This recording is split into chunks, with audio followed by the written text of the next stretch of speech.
মঙ্গলবার ৩০ ডিসেম্বর বিএনপির সিনিয়র যুগ্ম মহাসচিব অ্যাডভোকেট রুহুল কবির রিজভী স্বাক্ষরিত এক বিজ্ঞপ্তিতে জানানো হয়, দলীয় সিদ্ধান্ত অমান্য করে সাংগঠনিক কর্মকাণ্ড পরিচালনার কারণে বিএনপির সহ আন্তর্জাতিক বিষয়ক সম্পাদক ব্যারিস্টার রুমিন ফারহানা সহ ৯ নেতাকে দল থেকে বহিষ্কার করেছে বিএনপি।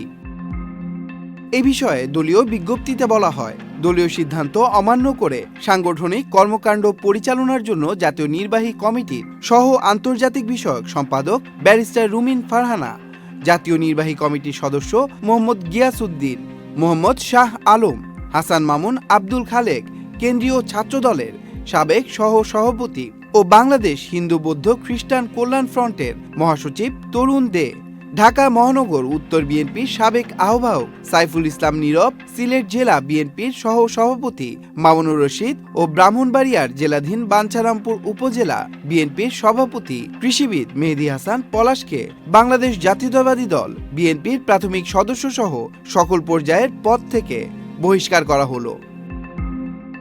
এ বিষয়ে এখনো পর্যন্ত বিএনপির সহ আন্তর্জাতিক বিষয়ক সম্পাদক ব্যারিস্টার রুমিন ফারহানা সহ অন্যান্য নেতারা কোনো আনুষ্ঠানিক মন্তব্য জানায়নি।